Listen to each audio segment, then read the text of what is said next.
Assalamualaikum warahmatullahi wabarakatuh. Alhamdulillahirabbil alamin. Asyhadu an la ilaha illallah wa asyhadu anna Muhammadan abduhu wa rasuluh sallallahu alaihi wasallam wa ala alihi wa ashabihi amma ba'da. Bapak Ibu yang dirahmati Allah, kembali di sini saya akan memberikan beberapa bimbingan yang masih berkaitan dengan pelaksanaan ibadah umrah. Kali ini saya akan menjelaskan mengenai badal umroh atau cara badal umroh atau cara mengumrohkan orang tua yang sudah meninggal. Kenapa saya akan menjelaskan mengenai badal umroh?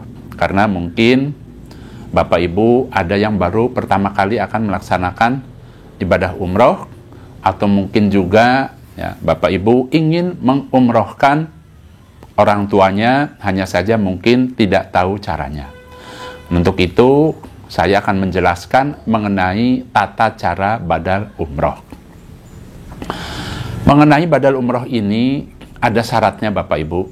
Yang pertama, ini syarat bagi yang bisa dibadal umrohkan. Yang pertama, syaratnya yaitu orangnya itu sudah meninggal. Jadi kalau orang yang sudah meninggal itu bisa dibadal umrohkan. Atau apabila orang tersebut sakit berat sehingga dia tidak mampu berangkat sendiri untuk melaksanakan umroh. Nah, orang yang seperti itu bisa dibadal umrohkan. Dan mengenai yang membadal umrohkan ini harus orang yang sudah pernah umroh atau dia pernah haji. Jadi kalau umpamanya orang tersebut sudah pernah umroh, berarti dia bisa membadal umrohkan keluarganya. Atau barangkali dia pernah haji. Karena umumnya kan haji di Indonesia ini, hajinya haji tamatu, yaitu melaksanakan ibadah umroh terlebih dahulu, barulah kemudian melaksanakan haji.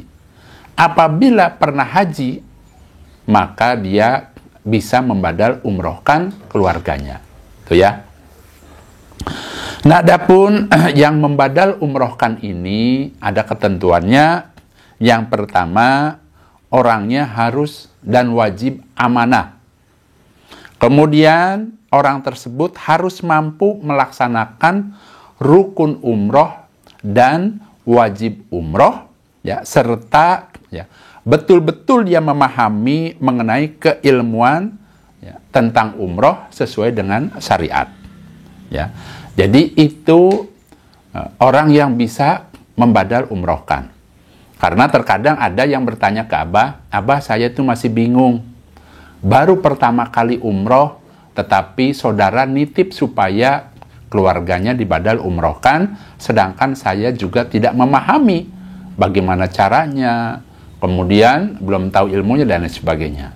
Nah, untuk itu mengenai badal umroh itu berarti tadi yang mengerjakannya itu harus betul-betul memahami dan paham betul tentang keilmuan, khususnya tadi tata cara badal umroh. Itu seperti itu. Kemudian yang perlu digarisbawahi mengenai haji dan umroh ini, secara hukum itu wajib. Jadi haji dan umroh ini hukumnya wajib. Berdasarkan dalil ada di dalam Al-Quran, surat Ali Imran ayat 97. Walillahi 'alan nasi hijjul baiti man istata'a ilaihi sabila. Wa man kafara fa innallaha ghaniyyun 'anil 'alamin. Dan di antara beberapa kewajiban manusia kepada Allah, yaitu melaksanakan haji ke Baitullah, yaitu bagi orang yang sanggup, bagi orang yang mampu melaksanakan perjalanan ke Baitullah. Dan barang siapa yang mengingkari, maksudnya adalah kufur kepada kewajiban haji, maka sesungguhnya Allah Maha Kaya dari seluruh alam. Nah, ini dalil mengenai wajibnya haji dan umroh. Kenapa? Di sini dalilnya menjelaskan mengenai haji yang wajib. Nah, di sini saya jelaskan, jadi orang yang melaksanakan haji dipastikan melaksanakan ibadah umroh. Karena yang namanya haji dan umroh itu sudah merupakan gandengan, satu kesatuan. Orang yang haji pasti melaksanakan ibadah umroh. Nah, dalil ini menjelaskan wajibnya haji, berarti umroh pun termasuk hukumnya wajib. Nah, adapun orang yang sudah melaksanakan ibadah haji, berarti kalau dia melaksanakan ibadah umroh, setelah melaksanakan haji, umrohnya itu termasuk umroh yang sunnah. Adapun bila seseorang itu belum pernah melaksanakan ibadah haji, kemudian dia ingin melaksanakan ibadah umroh, maka umroh yang pertama kali ini merupakan wajib bagi dirinya. Itu secara hukum dasar seperti itu. Nah, ini perlu digarisbawahi, seperti itulah kewajiban haji dan umroh. Nah, kemudian di sini saya akan menjelaskan. Bila punya orang tua, kemudian agamanya Islam, kemudian pada saat hidupnya dia belum mampu untuk melaksanakan haji atau umroh, nah sebagai ahli warisnya, apabila orang tuanya itu memiliki harta peninggalan sebelum diwaris, tuntunannya yaitu supaya dipisahkan hartanya untuk biaya badal haji atau biaya badal umroh. Nah, itu jadi supaya dipisahkan dulu. Supaya apa? Supaya gugurlah kewajibannya. Itu tuntunannya seperti itu, ya. Adapun umpamanya, ya, karena mungkin baru tahu mengenai haji dan umroh, keilmuannya baru paham, kemudian ingat orang tuanya belum haji umpamanya, tadi bisa dibadal hajikan. Atau barangkali karena mungkin merasa kesulitan, ya, nyuruh orang untuk badal haji. Nah, di sini saya mengingatkan bahwa yang namanya badal umroh itu bisa kapan saja dilaksanakan untuk saat ini. Ya, untuk saat ini. Contoh, misalnya, ya, di bulan Ramadan ini, ya, ingin membadalkan umrah orang tuanya, apakah bisa? Bisa. Ya, ada dua cara. Yang pertama, bisa keluarganya langsung umpamanya yang melaksanakan. Kalau tidak, itu pun juga bisa, yaitu dengan cara menyuruh orang lain. Contoh, misalnya, Abah ini bersama tim, baik itu di bulan Ramadan maupun di bulan-bulan selain bulan Ramadan, menerima titipan badal umroh. Jadi, umpama ada orang tua yang ingin badal umrohkan, bisa menghubungi Abah. Terlebih di bulan Ramadan ini, sudah ada beberapa orang yang nitip badal umroh ke Abah. Kemarin juga ada dari Cianjur, ada 2 nama. Nah, itu bisa dilaksanakan di bulan Ramadan. Kenapa di bulan Ramadan ini punya keistimewaan Bapak Ibu? Apabila Bapak Ibu membadal umrohkan, ya, orang tuanya atau keluarganya di bulan Ramadan, itu pahalanya pahalanya sebagaimana haji bersama Nabi. Itu pahalanya luar biasa.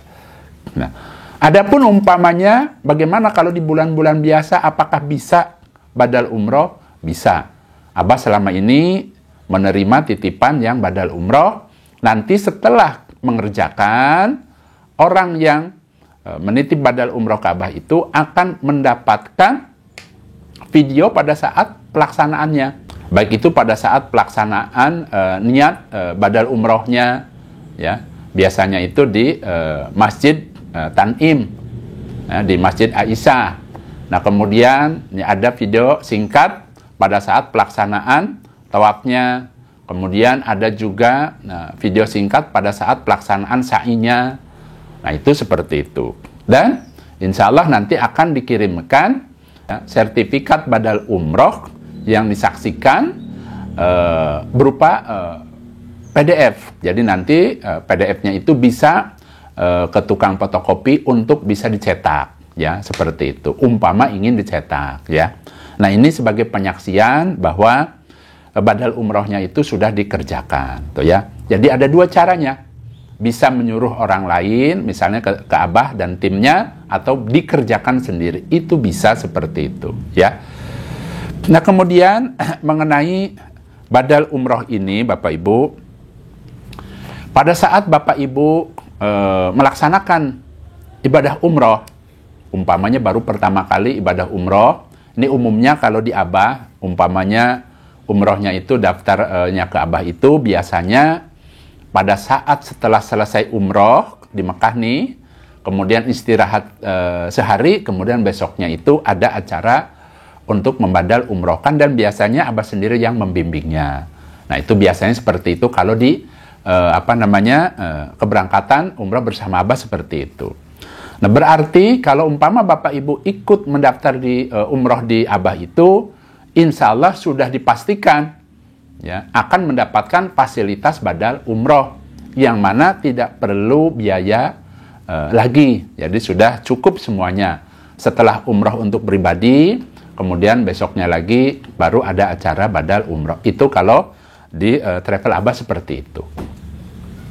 Adapun bagi Bapak Ibu yang mungkin bertanya, Abah bagaimana caranya, tata caranya badal umrohnya? Nah di sini saya akan jelaskan. Pada saat Bapak Ibu, kita ambil yang baru pertama kali umroh contohnya. Pada saat Bapak Ibu ya ingin melaksanakan ibadah umroh, kemudian ya, dari biro travelnya ya, pelaksanaan ibadah umroh selesai, nah itu besok-besoknya Bapak Ibu bisa melaksanakan ibadah badal umroh untuk keluarganya atau orang tuanya yang sudah meninggal, itu bisa melaksanakan sendiri atau barangkali memang ada program dari biro travel umrohnya. Caranya bagaimana? Caranya ya umumnya ya dari biro travel itu biasanya sekalian tuh ya, sekalian pada saat acara city tour, kemudian nanti pulangnya ya, acara city tournya di Mekah ya. Nah kemudian nanti pada saat pulangnya mampirlah ke Mikot ya, bisa ke Tan'im, bisa ke Ji'rona. Nah adapun nanti di Mikotnya caranya tadi ya, silahkan ya Bapak Ibu masuk ke masjid Tan'im kalau umpama di Tan'im. Nah kemudian di situ silahkan sholat 2 rakaat. Ya sholat apa? Sholat sebelum melaksanakan ihram. Ihram apa? Ihram umroh. Kan mau badal umroh. Ya, sholat 2 rakaat. Nah, mengenai sholat ini hukumnya sunnah. Umpama tidak dikerjakan pun, itu tidak apa-apa. Boleh maksudnya. Ya, tetap sah badal umrohnya. Nah, kemudian setelah sholat 2 rakaat, kemudian silahkan di mikot melaksanakan niat ihram. Ya. Karena ini badal umroh, maka niatkan di dalam hatinya ingin membadal umrohkan keluarganya. Niatkan supaya mendapatkan pahala dari Allah, supaya mendapatkan pengampunan dari Allah. Niatkan karena Allah. Kemudian setelah niat di dalam hati, ucapkan. Ya, ada lafadznya yang diucapkan. Jadi kalau niat itu adanya di dalam hati, urusan hati. Nah, kemudian setelah itu ada ucapan. Memang tuntunannya seperti itu. Ucapannya atau lafadznya, labbaik Allahumma umrotan an titik-titik. Nah, titik-titiknya ini silahkan disebutkan ya, keluarganya yang mau dibadal umrohkan. Contoh misalnya, yang mau dibadal umrohkan namanya Bapak Abdul Rahman. Ya, Abdul Rahman nama bapaknya umpamanya. Berarti ya, ucapannya setelah niat di dalam hati, kemudian ucapkan labbaik Allahumma umrotan an Abdul Rahman. Seperti itu. Ya. Atau barangkali ya, untuk ibunya ya, namanya umpamanya nama orang tuanya, nama ibunya umpamanya namanya Siti Romlah. Berarti caranya bagaimana? Ya, niatkan dulu di dalam hatinya ingin membadalkan ibunya yang namanya Siti Romlah itu. Nah, kemudian setelah niat karena Allah, kemudian ucapkan. Ucapannya yaitu labbaik Allahumma umrotan an Siti Romlah. Nah, seperti itu sudah cukup. Ya, tidak perlu umpamanya disebutkan bin siapa, ya. Itu tidak wajib hukumnya, ya. Boleh sebutkan saja namanya. Allah itu Maha tahu. Ya, seperti itu.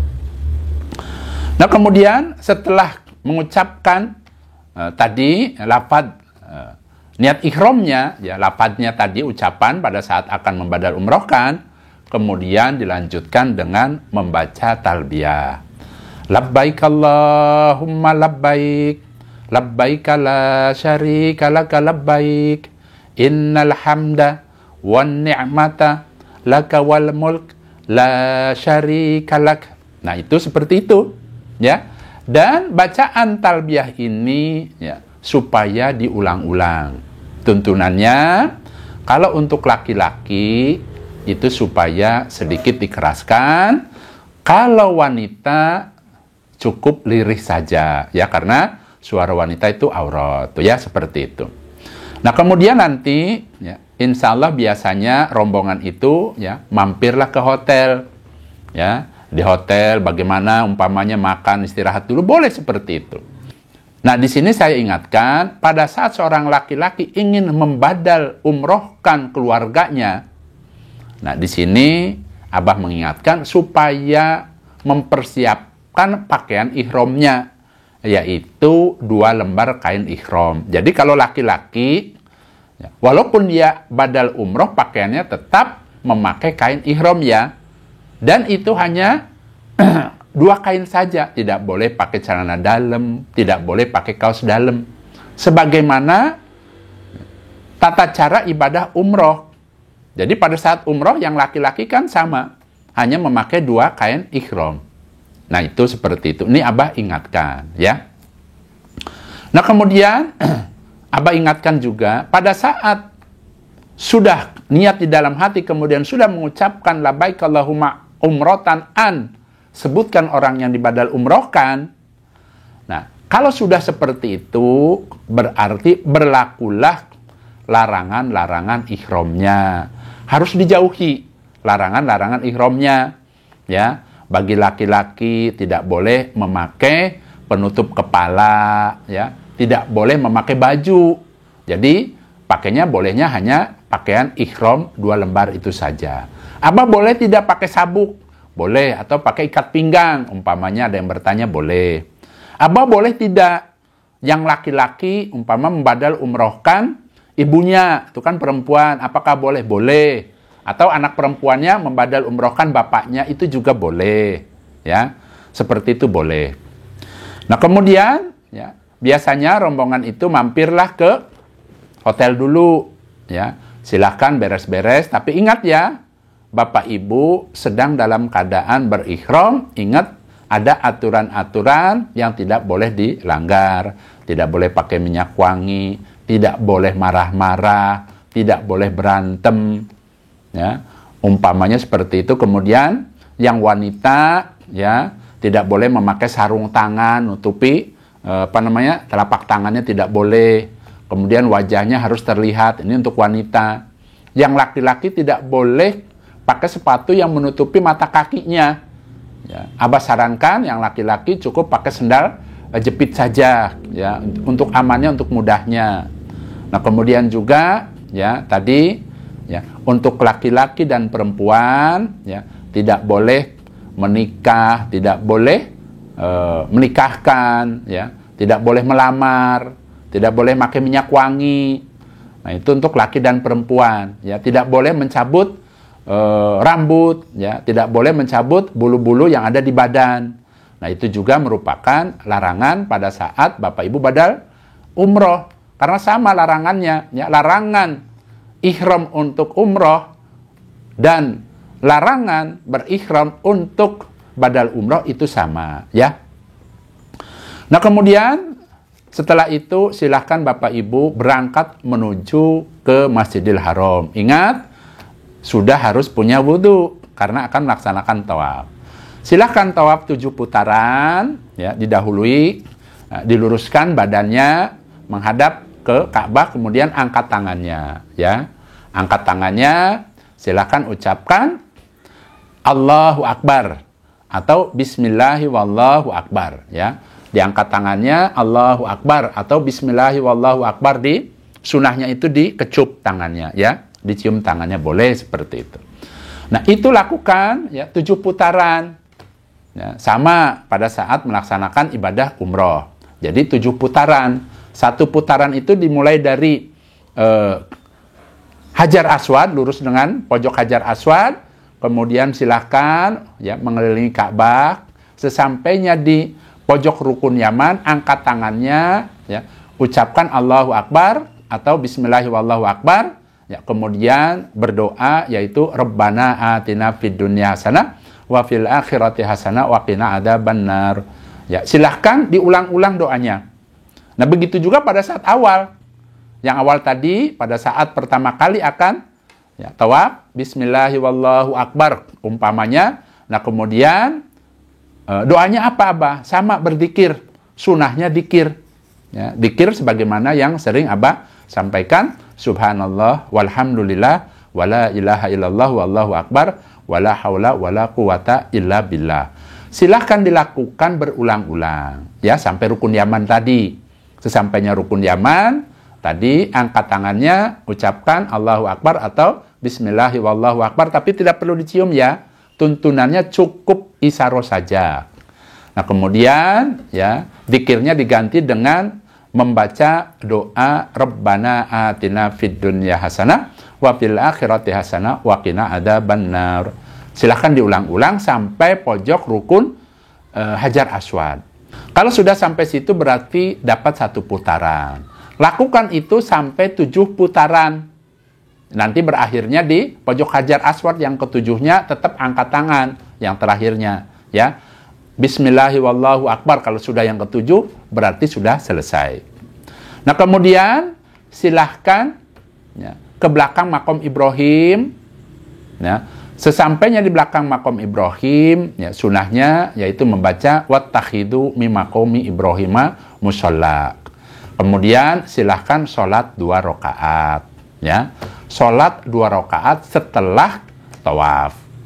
Nah, sunahnya rakaat pertama membaca ya, surat Al-Fatihah, kemudian dilanjut dengan surat Al-Kafirun.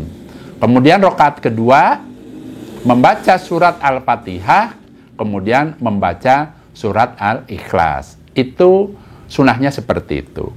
Kemudian sunahnya lagi pada saat setelah selesai sholat 2 rakaat, kemudian ya sebelum berdoa yang lain-lainnya, sunahnya itu membaca doa Nabi Adam. Itu sunahnya. Kalau tidak bisa ya boleh berdoa bebas, tuh ya. Nah, kemudian setelah itu silahkan ke pinggir ya. Kemudian di situ tersedia ya, di galon-galon itu ada yang namanya air Zam-Zam. Silahkan minum dan silahkan sebelum minum berdoa. Dan khusus untuk minum air Zam-Zam ini, ya Nabi itu pada saat setelah tawaf itu posisinya berdiri ini khusus setelah tawaf ya. Jadi dalam hadis itu dijelaskan Nabi itu tidak duduk, tapi posisinya berdiri. Nah, pada saat itu dalam hadis dijelaskan ya sahabat itu mengambilkan air untuk Nabi posisinya berdiri menghadap ke Ka'bah. Ya, silahkan Bapak Ibu karena sunahnya seperti itu. Pada saat setelah selesai sholat 2 rakaat, silahkan ambil air Zam-Zam, kemudian berdiri menghadap ke Ka'bah, kemudian doa. Ya, doanya bagaimana, Abah? Ada dalam hadis itu sahabat memberikan contoh doanya. Allahumma inni as'aluka ilman nafi'an wa rizqan wasi'an wa sifaan min kulli da'in. Itu kalau mau seperti itu boleh. Umpama tidak hafal bagaimana, Abah? Ya sudah, niatkan saja apa keinginannya. Karena ada di dalam hadis itu dijelaskan ma'un Zam-Zam 5 suribalah. Adapun ya, air Zam-Zam ini tergantung dari niat si peminumnya. Ya, apabila dia niatnya ingin sembuh dari penyakit, maka niatkan dalam hatinya minta kepada Allah agar sembuh dari penyakitnya. Ya, apabila minta, ya ingin dilindungi oleh Allah, minta perlindungan pada Allah, maka Allah akan lindungi. Itu ada hadisnya, ada tuntunannya. Ya, silahkan. Hanya saja tata cara minumnya, posisinya berdiri, ya khusus nih air Zam-Zam pada saat setelah tawaf ya, berdiri, kemudian menghadap ke Ka'bah, kemudian sebelum diminum, silahkan membaca bismillah. Bismillah minum, tapi jangan langsung dihabiskan. Teguk dulu sekali, kemudian bernapas seperti biasa, teguk lagi, bernapas seperti biasa, kemudian minum, habiskan. Setelah habis, kemudian membaca alhamdulillah. Tuh ya, tuntunannya seperti itu sunahnya ya. Kemudian setelah selesai, silahkan menuju ke Bukit Safa dan Marwah ya.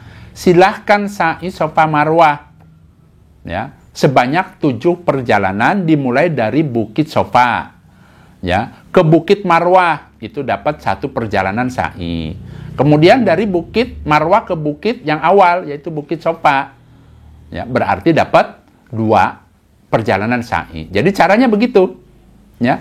Silahkan lakukan sampai 7 perjalanan ya, caranya dari Bukit Safa ke Bukit Marwah 1, kemudian dari Bukit Marwah ke bukit yang awal Safa berarti 2. Terus seperti itu bolak-balik sampailah 7 perjalanan sa'inya terakhir nanti di Bukit Marwah. Kalau sudah selesai berarti silahkan keluar tuh. Keluar, ya keluarnya itu di Bukit Marwah. Kemudian silahkan selesaikan kewajibannya, yaitu melaksanakan tahallul. Bagi wanita yang tahallul cukup diambil rambutnya, maksudnya rambutnya itu disatukan kemudian potong ujungnya, ya. Satukan dulu, rambut wanita kan panjang, kemudian potong kurang lebih sekitar ya 1 ruas jari, ya, atau segini boleh, ya segini. Kemudian bagi laki-laki, ya, umpama ingin ya potong rambut, ya, potong rambut gundul umpamanya, silahkan datang ke salon boleh. Kemudian Abah, saya kan baru kemarin melaksanakan ibadah umroh, rambutnya hanya tumbuh hanya beberapa senti umpamanya, ya boleh umpamanya cara mencukurnya dikerok boleh, pakai kerokan kumis boleh, ya dikerok saja, ya Bismillah yang kanan, kemudian yang kiri, kemudian barulah yang lainnya, ya. Silahkan. Dan untuk motong rambut pada saat tahallul ini tidak harus di Bukit Marwah. Boleh umpamanya ibu-ibu pada saat pulang ke hotel di kamarnya, ya boleh umpamanya dipotong sendiri juga boleh, ya, atau barangkali minta bantuan ke temannya boleh seperti itu, ya. Nah itu tata cara mengenai badal umroh. Umpama Bapak Ibu tidak sanggup membadal umrohkan kedua orang tuanya, berarti kan ada jalan lain, dan dua-duanya secara hukum sah, boleh. Bisa umpamanya menyuruh tim Abah, ya silahkan hubungi Abah, minta ke Abah, nanti yang akan ditanyakan Abah itu namanya siapa yang jelas, ya. Kemudian nanti biasanya dalam beberapa hari tim Abah akan menyelesaikan badal umrohnya. Setelah selesai nanti akan dikirim bukti pada saat pelaksanaannya, ada video singkatnya pada saat niatnya, pada saat di mikotnya, pada saat tawafnya, pada saat sa'i dan lain sebagainya, dan nanti akan diberikan bukti bahwa kalau setelah selesai badal umroh ini akan diberikan sertifikat badal umroh, insya Allah amanah. Nah, kemudian umpama ada yang nanya, Abah, saya ingin sekali membadal umrohkan, berapa biayanya? Umpamanya, ya silahkan hubungi saja admin Abah, ya Ibu Nur, tanyakan berapa biayanya, insya Allah nanti beliau akan menjelaskan, tuh ya. Jadi mengenai haji dan umroh ini, ya tadi perlu digarisbawahi secara hukum, ya hukum dasarnya yaitu hukumnya wajib. Berarti kalau punya orang tua tadi, ya umpamanya belum pernah umroh, haji belum, umroh belum, dan anak-anaknya berkemampuan, umpamanya berkemampuan untuk membadal umrohkan, Abah sarankan ya supaya gugur kewajibannya, silahkan ya bisa membadal umrohkan orang tuanya. Kalau tidak sanggup, belum pernah umroh, tapi punya biaya untuk badal umroh, bisa menyuruh orang lain. Itu seperti itu ya. Mudah-mudahan Allah memberikan kemanfaatan dan kebarokahan. Adapun di sini sebagai informasi saja Bapak Ibu, insya Allah ya di bulan Juli, Agustus, September, Oktober insya Allah paket umroh yang dibimbing Abah sudah tersedia.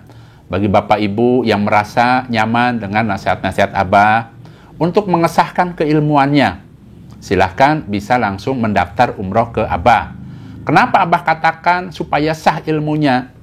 Karena yang namanya ibadah, ya, namanya agama atau ibadah ini memang tuntunannya harus melalui berguru kalau kita ingin mengamalkan suatu amalan. Ya, tidak bisa kita mencomot sono sini kemudian kita amalkan, atau barangkali kita beli buku dipelajari sendiri kemudian kita amalkan. Nah, secara hukum syariat memang tidak seperti itu, ya. Makanya di sini ya Abah mengingatkan, barangkali Bapak Ibu ya tadi ada keinginan untuk melaksanakan ibadah umroh, langsung saja ya minta dibimbing sama Abah supaya sah keilmuannya.